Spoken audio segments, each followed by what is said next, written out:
What's going on, guys? Same old world from same old reviews here, back with another top 10 list for you all. As today I'm going to discuss my top 10 best story moments in the Kingdom Hearts franchise.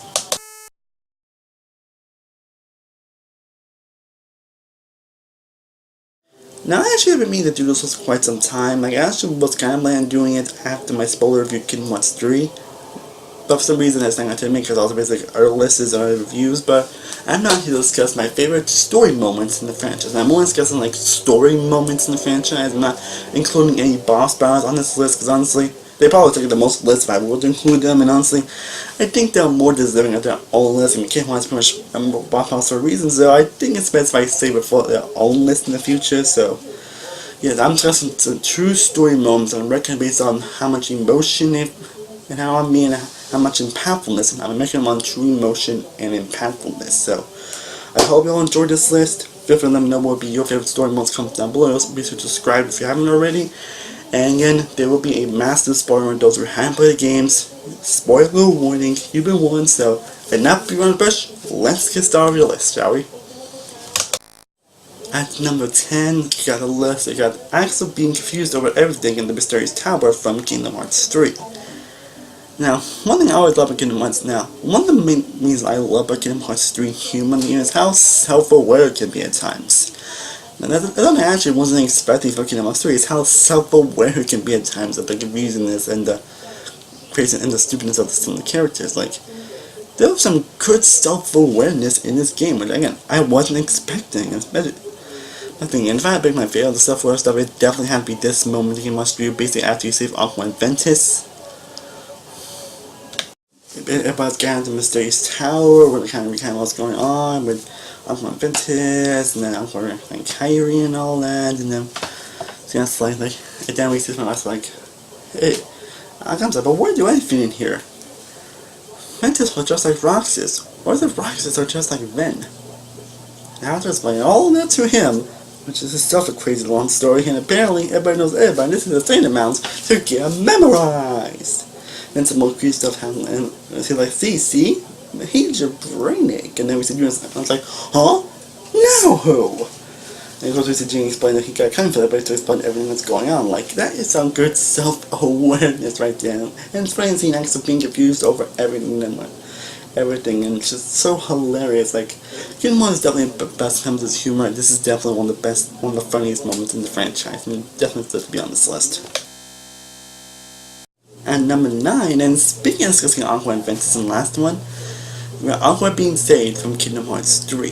Now this is one that we all really saw coming, that seemed was going to happen in Kingdom Hearts 3, obviously, but it was still an emotional talking moment. Like, especially when you see what Aqua's been through in the darkness the last 10 years. I mean, must have been through a lot.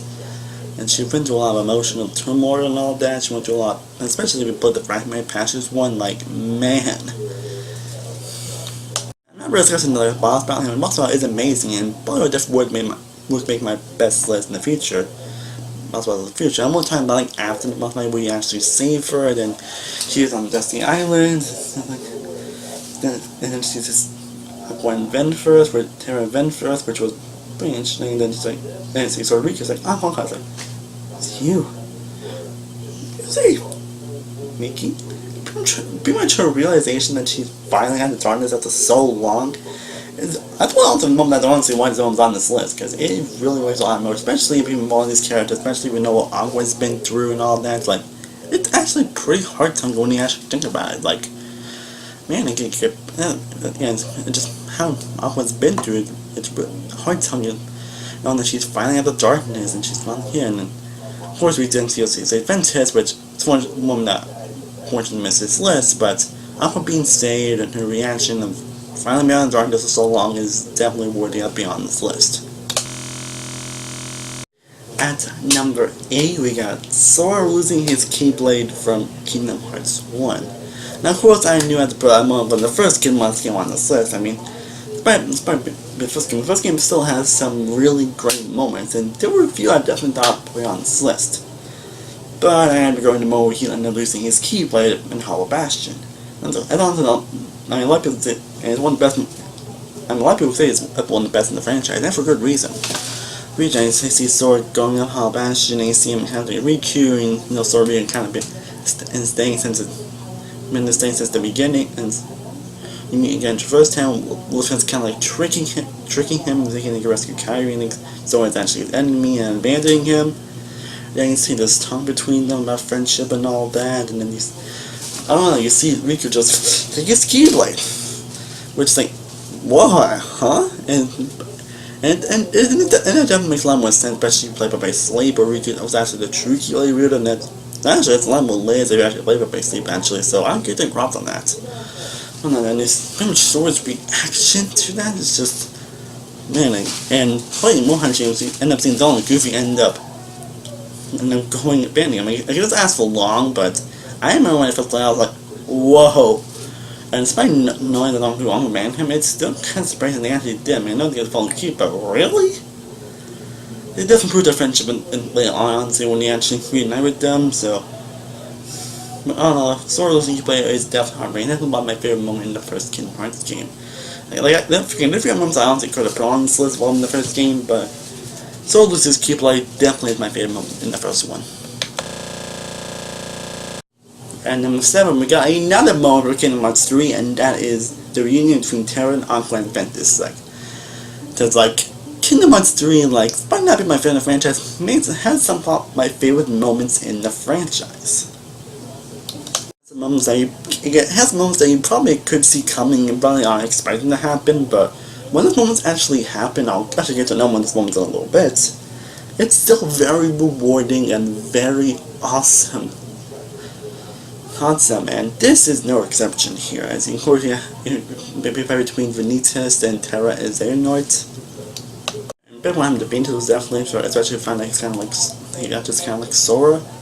And then you be Xehanort, you see Aqua and Ventus kind of chained up, you see Sora trying to save them, and then you see them dropping, and then you see that giant darkness thing that's kind of answered in the first game, and rescuing them, and then they found that being was actually Terra, which was actually kind of interesting, and actually I didn't see it coming at all. I really was and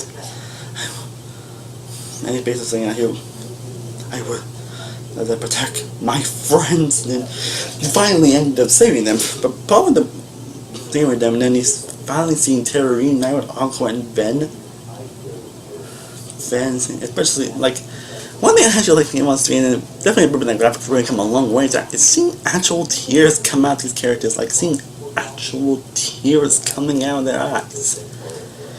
You see a little bit of Terror here, which it's beautiful, man. And you see tell Aqua, you never stop landing my way back, and you see tell Ben, you found me, just like you promised. Say what you will about my sleep, say what you will even out of Terror. But one of the best things about my sleep is definitely the friendship that these three have bonded. It's the friendship that these three have. You really feel these three as friends.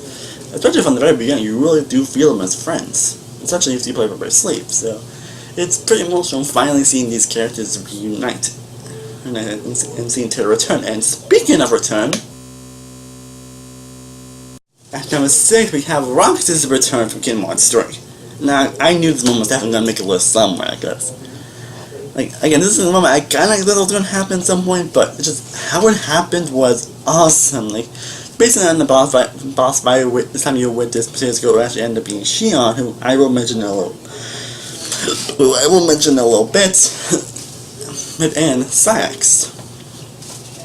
In their fight, you end up being in kind of struggle, trying to convince Shion tries and all that. Then you see Xehanort come in as well, and then you even see Axel just first, and that's Shion, and then just as I'm about to, and so I'm down, hard just they have to say, oh no, it is, and then we see them it cannot be. And you see Roxas, I was literally screaming, me and my brother was Roxas when he first appeared. Oh my god, Roxas, finally Roxas. I just seeing Axel and Shion's reaction, just Roxas. And then despite about the battle thing, and that people you know might not how true the thing is, honestly. And then you do see, and then you definitely see him reunite with Shion Axla, which I touched a little more in a little bit, but so that's awesome seeing him. So pretty much just returning in general is an amazing moment. Like I literally geeked out, especially if someone's a huge fan of this franchise. I literally kind of geeked out a little bit, not gonna lie. And now we're in top 5. At number 5, we got Master Quaid's Death from Birth by Sleep. Again, Birth by Sleep was definitely gonna make it somewhere on this list. Like, you know, I love Birth by Sleep. I think it's a truly great game, honestly. I honestly love replaying the game. I love exploring these characters' stories and all that, and a lot more different things involved in this franchise. This kind of was still kind of bonkers, honestly, but it's still a pretty interesting story as well. And Master Quest is a character that you have followed throughout the story of the game. He's one that you actually do end up caring about.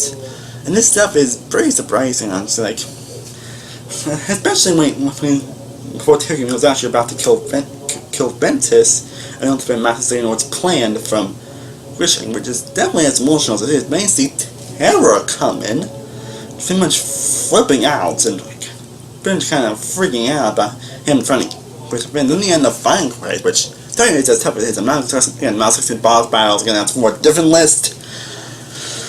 But again, more talking about his death. Like Looking Punch hasn't really been the best when it comes to that, because honestly nobody really dies, honestly. I mean approach Looking Punch 3, even when like majority of every character dies, so ends up reviving all of them. Which is like, really? Which I don't think takes attention or whatever. It's just, I'm just pointing out, Game Watch really hasn't been the best with death. Yeah. And when death actually happens, it just doesn't really hit, or no one actually dies here. But this is an actual death that actually happens. I mean, this is Game Watch 3, but it's more it's like an entity, I think. So my point is, his death is still pretty young, especially when you care about his character, and especially how Ventus and Terra and Aqua really do care about her. So that makes it pretty emotional and pretty heartbreaking, honestly. Now we get to another moment, basically by number 4, and that's Aqua sacrificing herself to darkness. And this is definitely an emotional moment, especially it comes out very unexpected, actually. Like, you kind of don't expect it. I mean, the fight between her and Terra is emotional enough as it is, honestly.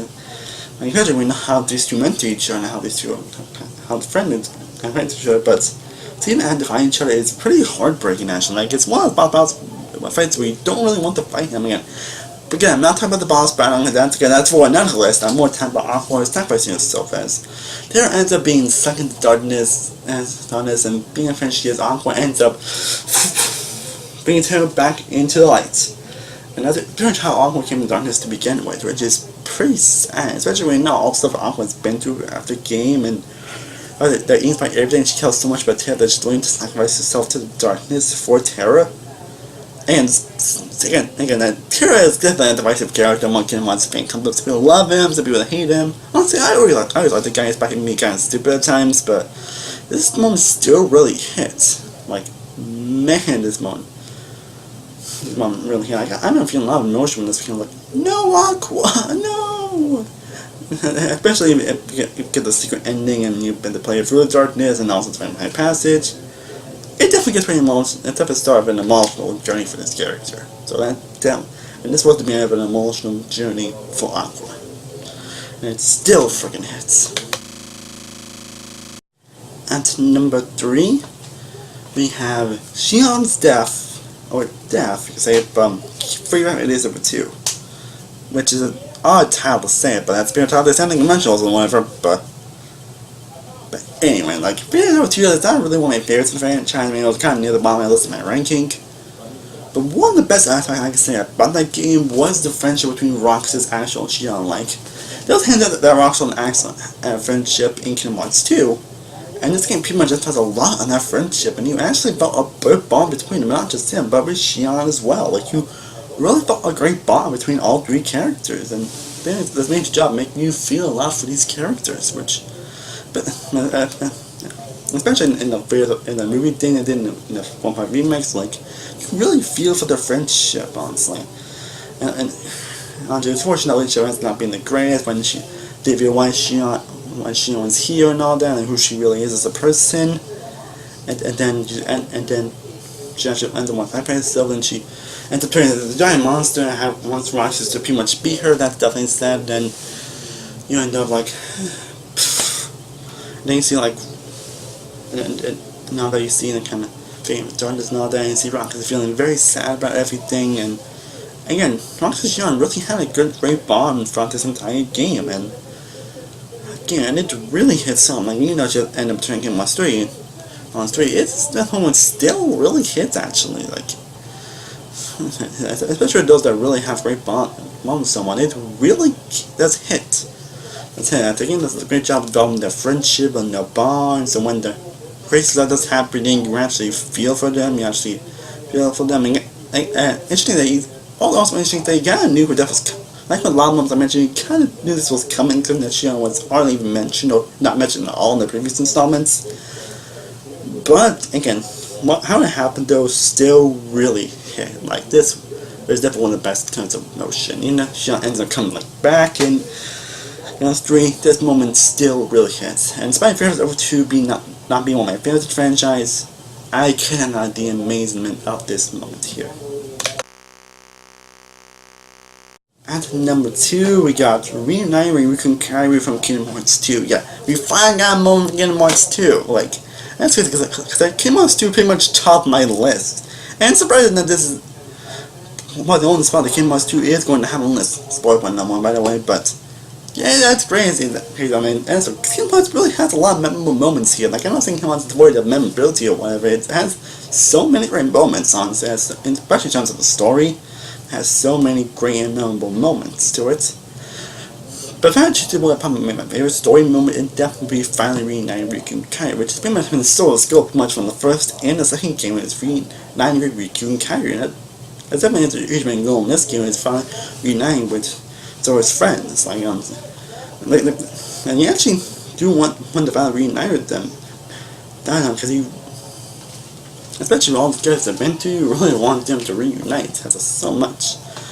Like, especially at the Tough Out 6 bar and all that, you honestly Sora finally reunited with Kyle, like, yes, finally. And you actually do feel a lot of emotion, like, because this was sort of wanting pretty much throughout the beginning of the game. Throughout the entire, not just this game, but pretty much the first game in general, so it really hits home, honestly. But of course, we also ran into Riku, who Sora actually didn't think was Riku at first, but actually, because it kind of looks like Ansem and all that, but it ends up walking away, and then it's like, Riku! Kairi, what did you say? And then I think, like, Riku, I looked for you, looked everywhere, why did you tell me that you were okay? Like, it really hits, honestly, especially, because King does a great job, King does actually a really great job with, not just this game, pretty much franchise, does a great job. It's actually a great bond with Sora, Riku, and Kairi. It's actually, in the first game, does a great job of establishing the bond between all 3 characters. So you really do feel a lot of like, satisfaction with this moment, honestly. Like, yeah, there were honestly many moments Kingdom Hearts 2 actually could have put on this list. And it's crazy that this is probably the only moment Kingdom Hearts 2 is on this list. Spoiled by no one, by the way. A little bit of spoiled by no one, by the way. But I cannot. But if I don't pick a one Kingdom Hearts 2 on this, it definitely would be the reunion between Riku and Kairi. So I'm asking, what would end up topping my list? But before we do get to my number 1 list, because 10 honorable mentions. Like, there are many moments I actually could have put in my honorable mentions list. Like, the kind of franchise to me has a lot of memorable moments to me, especially to touch the log in. Not just boss battles, but even just the story moments. It has a lot of great moments, but these are the 10 moments that I once thought I'd put on the list, and here we are. Genie being Genie in the Desert from Kingdom Hearts 1, reuniting with Riku from Kingdom Hearts 1, the ending to Kingdom Hearts 1, Ventus being saved from Kingdom Hearts 3, the ending from Rechain of Memories, Goofy's death from Kingdom Hearts 2, Sully and Mike Monster grabbing Beatus in front of the doors from Kingdom Hearts 3, Woody roasted Xehanort from Kingdom Hearts 3, realizing that Ansem wasn't Ansem, was from Kingdom Hearts 2, and honestly, Master Xehanort's reasoning for why he did everything he did from Kingdom Hearts 3. Again, these moments I once thought put on the list, but fortunately just did not miss the list, but these are still great and amazing moments nonetheless. Now, my number one best story moment in the Kingdom Hearts franchise is the ending to Kingdom Hearts 3. Yes. So I think the reason why this moment honestly topped this list is how much it actually left me thinking, honestly. It's how much it really impacted me a lot. Like I mentioned before, like I mentioned in DC, my number one is always the moment that always impacts me and always affects me the most. And always leaves the best emotion at me. And so that's basically why the ending is on top of the list, basically from sheer emotion and patterns alone. Mainly because it comes in a very unexpected way. Like, the other thing is that honestly it's very divisive in this Kingdom Hearts franchise. Honestly, like I mentioned my brother Chris definitely wasn't a fan of it. I certainly kind of had a little fuss over at one point, but it's kind of done now. But other I can definitely understand why some people would not like this ending, because it comes in a very unexpected way. But I don't see realize I'm going to win top of this list if I didn't. Then because again, it's kind of unexpected. Because a lot of people thought it was going to be the end of Sora's story and all that, but honestly, they didn't say it was going to be in the franchise. They said it was going to be the end of the saga. So, like, I'm not saying if people were disappointed. Again, I can understand why people were disappointed with the ending, but I thought it really impacted me, especially with how it was handled and how it just comes in a very unexpected way. And it definitely left me thinking after seeing it. Like, this ending I definitely could not stop thinking about after seeing it. Like, I remember being like, what? Like, I actually felt like I was about to cry on something. Like, I think I actually did cry, actually. Like, I was like, oh my God. Like, I'm getting tears just thinking about it. But basically, if you don't know what happens in the ending, basically, according to they being out his name and all that, basically, everyone reunites everybody's happy and great, honestly, Nominating has their own body now. Everybody's having fun on Destiny Island and all that. Then MC Sora and Kairi, on the tree digger we see Sora kind of hold hands, but hints that Sora did save Kairi, but then Sora just vanishes. I remember being so shocked at that moment. Such my brother Chris' reaction was definitely like, what? Somewhat, but I do appreciate the ambiguousness and the cut that they had to do it, honestly. Again, I can definitely I can see why, like I said before, I don't disagree why King wants to disappoint, but I can see why some people would not like this ending. I can see why some people were disappointed by this, at least. I can at least agree with that. I can understand why some people were disappointed by this part. But for me, I honestly loved it. I thought it was fantastic. I thought it hit the most very well, and it really sets up a lot of stuff when it comes to future games. So, all in all those guys pretty much why the end of Kingdom Hearts 3 is my favorite story moment in the Kingdom Hearts franchise. Well guys, I hope you enjoyed my top 10 best story moments in the Kingdom Hearts franchise. Now feel free to let me know in the comments down below, what are your favorite story moments in the franchise? Did you agree with my list? Did you disagree with my list? What would be your list, honestly? What would you put on your list? I'd love to know in the comments down below. Let's get conversation started. And I'm definitely going to plan on coming with Kingdom Hearts videos to kind of roll them very soon. I hope y'all enjoyed this list, honestly. And maybe pretty soon I will have my top 10 best boss battles, honestly. And I think, again, I did include in on this list because, honestly, they're probably most of the list, and honestly, we're being fair to other moments. So again, seeing how many great battles there are in the franchise, that's just the own list of them. So that will be coming in the near future. And definitely have a lot more top 10s and rankings coming very soon, so be on the lookout for that. And as always, thank you guys so much for watching. I honestly truly do appreciate it. If you haven't already, be sure to like this video, be sure to share, be sure to subscribe, be sure to follow all social media sites, all links down below. I am Stardust-oneworldreviews from Stardust-oneworldreviews. I'll see you next time, and stay cooler, everybody. Peace. Peace. And the winds we let